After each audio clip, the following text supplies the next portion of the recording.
भागलपुर में सृजन घोटाले के बाद शिक्षा विभाग की नींव हिला देने वाली एक नई खबर सामने आई है।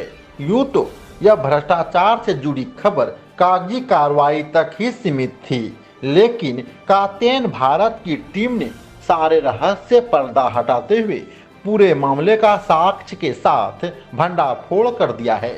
मामला जिले के नाथनगर में अवस्थित मौजीलाल झा इंटरमीडिएट कॉलेज चंपानगर से जुड़ा हुआ है, जहां कॉलेज के कर्मियों को मिलने वाले अनुदान राशि वितरण में गड़बड़ी की बातें कही जा रही है। इसके साथ ही छात्रों से विकास शुल्क समेत अन्य मद में लिए गए राशि के लेखा जोखा में जमकर बंदर बांट होने का दावा भी किया गया है। बाकायदा शासी निकाय की बैठक में जब प्रारंभिक तौर पर करीब 4,51,000 रुपये की राशि का कोई हिसाब नहीं मिला, तो अध्यक्ष ने इस राशि को गबन मानकर प्राचार्य से जवाब तलब करते हुए उनसे अगली बैठक में साक्ष्य के साथ सारा लेखा जोखा देने के लिए कहा है। हालांकि इसकी जांच अभी चल रही है। वहीं इस गड़बड़ी को लेकर अब कॉलेज कर्मियों के बीच ही हाय तौबा मची हुई है। यही नहीं, कॉलेज के सेवानिवृत्त प्राध्यापक अमरेंद्र पाठक से ही कॉलेज के बैंक खाता का संचालन और वित्तीय कार्य भी कराया जाता है। प्राचार्य कृष्णचंद्र मिश्र की मनमानी इस कदर देखने के लिए मिल रही है कि उन्होंने सेवानिवृत्ति के बावजूद बिना विभाग के स्वीकृति के अमरेंद्र पाठक का सेवा विस्तार कराते हुए उन्हें वित्तीय मामलों में संयुक्त रूप से हस्ताक्षरी भी बना लिया। हालांकि प्राचार्य इससे संबंधित प्रस्ताव विभाग को भेजने की बात जरूर कह रहे हैं, लेकिन इससे संबंधित साक्ष्य जिला शिक्षा पदाधिकारी द्वारा मांगने पर उनके समक्ष प्राचार्य प्रस्तुत नहीं कर पाए और अब इसे डीओ संजय कुमार ने भी नियम के विरुद्ध माना है। वहीं महाविद्यालय के शिक्षक और शिक्षेतर कर्मियों के विरोध के बाद और उनके द्वारा दायर किए गए परिवाद पर संज्ञान लेते हुए जिला शिक्षा पदाधिकारी संजय कुमार ने कॉलेज के सभी बैंक खाता के संचालन पर फिलहाल अस्थायी रूप से रोक लगा दिया है। वहीं यह रोक केवल उक्त बैंक खाता से किसी प्रकार की राशि निकासी पर लगाई गई है, न कि राशि जमा करने पर। वहीं अनुदान राशि वितरण और वित्तीय मामलों में गड़बड़ी की शिकायत सामने आने के बाद बिना विलंब किए जिला शिक्षा पदाधिकारी संजय कुमार ने भी बड़ा फैसला लेते हुए प्राचार्य की मनमानी पर रोक लगा दिया है। इस बारे में उन्होंने कहा कि मौजीलाल झा इंटरमीडिएट कॉलेज चंपानगर के शिक्षक और अन्य कर्मियों ने मौजूदा प्राचार्य कृष्णचंद्र मिश्र पर अनुदान की राशि वितरण करने के दौरान गड़बड़ी करने का आरोप लगाया था। इसके साथ ही कॉलेज के सेवानिवृत्त प्राध्यापक अमरेंद्र पाठक द्वारा कॉलेज का बैंक खाता संचालन करने की भी बात बताई गई थी, जिसके बाद उन्होंने अपने जांच के क्रम में पाया कि बिहार विद्यालय परीक्षा समिति पटना के विद्यालय उच्च माध्यमिक विद्यालय +2 महाविद्यालय के कर्मियों की सेवा शर्त नियमावली 2019 की कंडिका 3-4 की जमकर अवमानना हुई है।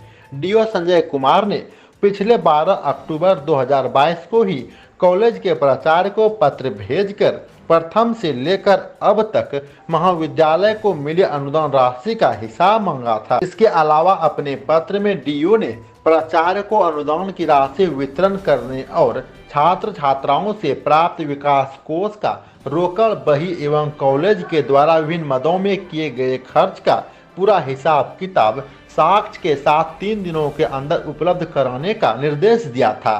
वहीं निर्देश के पालन होने में विलंब होने पर डीओ ने नियमानुसार प्राचार्य के विरुद्ध कार्रवाई शुरू करने की बात भी कही थी। बाकायदा डीओ द्वारा जारी इस पत्र की प्रतिलिपि कॉलेज के अध्यक्ष, शासी निकाय प्रबंध समिति और बिहार विद्यालय परीक्षा समिति उच्च माध्यमिक के सचिव को भी भेजी गई थी, लेकिन प्राचार्य तय समय में साक्ष्य के साथ हिसाब किताब देने में असफल रहे और उन्होंने चालाकी दिखाते हुए पिछले 14 अक्टूबर 2022 को कॉलेज की ओर से डीओ के नाम एक पत्र भेजकर बताया कि वह अभी अस्वस्थ हैं, इसलिए उन्होंने जवाब देने के लिए एक पखवाड़े की और मोहलत मांग ली, जिस पर जिला शिक्षा पदाधिकारी ने कहा कि दीपावली और छठ पूजा को लेकर कॉलेज में अवकाश रहेगा और इसी महीने 31 तारीख को वह सेवानिवृत्त भी हो जाएंगे। ऐसे में डीओ ने प्राचार्य को कॉलेज के वरिष्ठ शिक्षक मोहम्मद असीम जफर या किसी अन्य वरिष्ठ शिक्षक के हस्ताक्षर से ही कॉलेज से संबंधित बैंक खाता के संचालन करने का सख्त निर्देश भी दिया है। वहीं अनुदान राशि वितरण में गड़बड़ी और वित्तीय प्रभार देने के मामले में मनमानी और अन्य आरोपों के बाद मौजीलाल झा इंटरमीडिएट कॉलेज के प्राचार्य कृष्णचंद्र मिश्र ने कहा कि अनुदान राशि का वितरण बिल्कुल नियमानुकूल हुआ है। उन्होंने कहा कि इससे संबंधित उपयोगिता प्रमाण पत्र सरकार और जिला शिक्षा पदाधिकारी यानी कि डीईओ को भी भेज दिया गया है। वहीं सेवानिवृत्त प्राध्यापक अमरेंद्र पाठक के साथ खाता संचालन करने के सवाल पर और वित्तीय प्रभार के तमाम आरोपों पर प्राचार्य ने सीधा पल्ला झाड़ते हुए कहा कि यह निर्णय शासी निकाय एवं प्रबंध समिति का है। डीओ के सारे सवालों का जवाब जल्द ही दिया जाएगा। इस दौरान कॉलेज के वरिष्ठ शिक्षक और नए प्राचार्य की रेस में सबसे आगे चल रहे मोहम्मद असीम जफर ने कहा कि मौजूदा प्राचार्य ने सारे नियम कानून को ताक पर रखकर जमकर मनमानी की है। उन्होंने कहा कि एक सेवानिवृत्त कर्मी को वित्तीय प्रभार देने के विरुद्ध और अनुदान राशि के वितरण में धांधली की वह लगातार संबंधित अधिकारियों से शिकायत करते आ रहे हैं। उन्होंने कहा कि वह फिलहाल उर्दू विभाग के विभाग अध्यक्ष पद पर कार्यरत हैं और सबसे वरिष्ठ शिक्षक भी हैं। ऐसे में खाता संचालन में उनकी भूमिका जरूर होनी चाहिए थी, लेकिन प्राचार्य द्वारा इसमें अनियमितता बरती गई।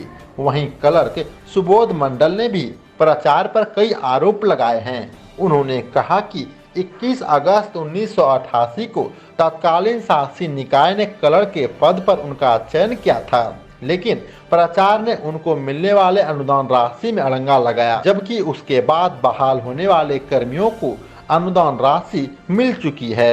प्राचार्य पर भ्रष्टाचार के गंभीर आरोप लगाने वालों की कतार में यशोधर मिश्र भी हैं।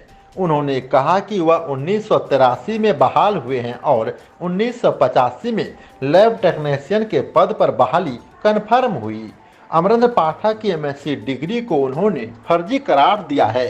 वहीं दूसरी ओर जिला शिक्षा पदाधिकारी संजय कुमार ने कहा कि अनुदान राशि के वितरण के अलावे कॉलेज के सारे वित्तीय मामलों का लेखा जोखा कॉलेज के अधिकारियों से मांगा जाएगा और इसकी निष्पक्ष जांच भी कराई जाएगी।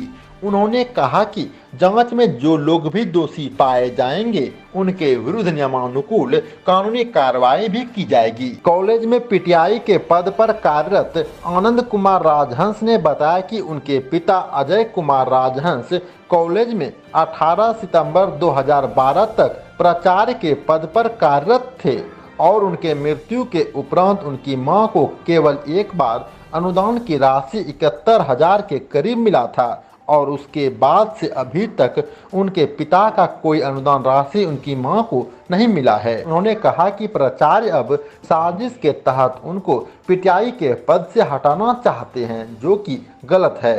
कात्यायन भारत के लिए भागलपुर से अजित कुमार की रिपोर्ट।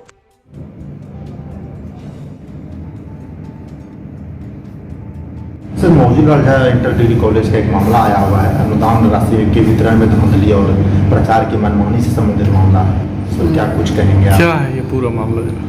ये विद्यालय अनुदानित श्रेणी का वित्त रहित विद्यालय है। बिहार इंटरमीडिएट एजुकेशन काउंसिल के स्तर से बच्चों के रिजल्ट के आलोक में उनको अनुदान मिलती है। वहाँ के शिक्षकों के द्वारा परिवार दायर किए गए कि हमारे जो इंटरमीडिएट कॉलेज है मौजूलाल झा महाविद्यालय, वहाँ के शिक्षक ऐसे कि मनमानी कर रहे हैं। अनुदान की जो राशि सरकार के स्तर से आई है वो ऐसे कि वितरण करने में वो ऐसे कि पार्सलिटी ऐसे कि कर रहे हैं, किसी को ऐसे दे रहे हैं, अपने चहेते को दे रहे हैं, और ऐसे कि जो दूसरे लोग हैं जो काम कर रहे हैं उन्हें नहीं दिया जा रहा है। साथ साथ एक और मामला उनके द्वारा इरेज किया गया कि जो कर्मी रिटायर कर चुके हैं उनके संयुक्त हस्ताक्षर से खाता का संचालन किया जा रहा है। मैंने जांच करके उन्हें 3 दिन के अंदर वित्तीय अभिलेखों पर की मांग की थी, जो अब तक अप्राप्त है। अतः आज हमने यह आदेश दिया है और बैंकों को भी ऐसे कि निर्देश दिया है कि उस विद्यालय के जितने भी ऐसे कि खाता है सभी खाताओं का निकासी पर रोक लगाई जाए। और हमने ऐसे कि आज उनके खाता पर ऐसे कि निकासी से रोक लगा दी है। मौजूदा प्राचार्य जिन पर आरोप लगाया गया है वो सेवानिवृत्त हो चुके हैं, क्या नए प्राचार्य की तैनाती हो चुकी है? ये बिहार विद्यालय परीक्षा समिति ऐसे कि अनुमोदन देती है उनकी प्रबंध समिति के प्रोसीडिंग के आलोक में। बट अभी ऐसे कि 31 तारीख को रिटायर करेंगे, उसके बाद उनकी इंटरनल जो बैठक होगी, बैठक के बाद ऐसे कि वो बिहार इंटरमीडिएट एजुकेशन काउंसिल को भेजेंगे, तब जाकर के इंटरमीडिएट काउंसिल के द्वारा उसकी अनुमोदन मिलेगी। अभी ऐसे कि चूँकि वो कार्यरत है, रिटायर नहीं हुए, ऐसी स्थिति में दूसरे ऐसे कि सीनियर को भेजना ऐसे कि संभव नहीं। सर तो आपने सौकोज में तकरीबन 35 बिंदु पर जवाब मांगा था, क्या कुछ जवाब आया या फिर जवाब नहीं आया? नहीं, किसी बिंदु पर उनके द्वारा जवाब नहीं दिया गया है। इसी वजह से उनके फाइनेंशियल ऐसे कि कार्यों पर रोक लगा दी गई है। प्रारंभिक जांच में क्या कुछ लग रहा है अनुदान राशि में घपला को लेकर के? स्पष्ट मैंने ऐसे कहा कि मेरी जांच में ऐसे कि क्लियर है कि प्रथम दृष्टया आरोप प्रमाणित है। Thank you sir. यूनिटी के आधार पर आप प्राचार्य बनने वाले, कितना खुश हैं? मैं खुश हूँ, साथ ही साथ हमारे तमाम शिक्षक और कर्मचारी भी खुश हैं। जी। एक और अनुदान राशि में धांधली का आरोप, दूसरे प्राचार्य मौजूदा प्राचार्य की मनमानी, एक सेवानिवृत्त कर्मी जो है खाता का संचालन कर रहा है, इस पर क्या कहेंगे? इस पर मैं कहूँगा कि आज भी मेरी जिला शिक्षा पदाधिकारी से बात हुई अभी थोड़ी देर पहले, तो उन्होंने कहा कि कुछ मतलब आपको क्या कहना है। तो उस पर हम बोले कि सर आपके ही देख रेख में सारा कार्य होगा, जितनी भी समस्याएं हैं उस सारी समस्याओं को मैं आपके पास लेके आऊँगा और आपके दिशा निर्देश के अनुसार अनुदान हो या महाविद्यालय का कोई भी प्रॉब्लम हो, एनी प्रॉब्लम शिक्षक या कर्मी का, उन्हीं के पास मैं रखूँगा। क्या लग रहा है अनुदान की राशि में सच में घपला हुआ है या फिर आरोप प्राचार्य बनने तक? ये तो कुछ न कुछ तो ऐसा लगता है कि कहीं न कहीं कुछ त्रुटियाँ रह गई हैं, तो उस त्रुटियाँ को देखना पड़ेगा बारीकी से। जांच और तीव्र हो गया फिर धीमा प्राचार्य आपके बनने के बाद? नहीं, अनुदान का जहाँ तक मामला आएगा, ये तो सरकारी पैसा है, बिहार सरकार का पैसा है, तो इसकी जांच तो तीव्र गति से करनी पड़ेगी, अपना परिचय होनी चाहिए। परिचय दीजिए। मोहम्मद आसिम जफर, मौली लाल झा, इंटर कॉलेज चंपानगर भागलपुर, विभागाध्यक्ष उर्दू।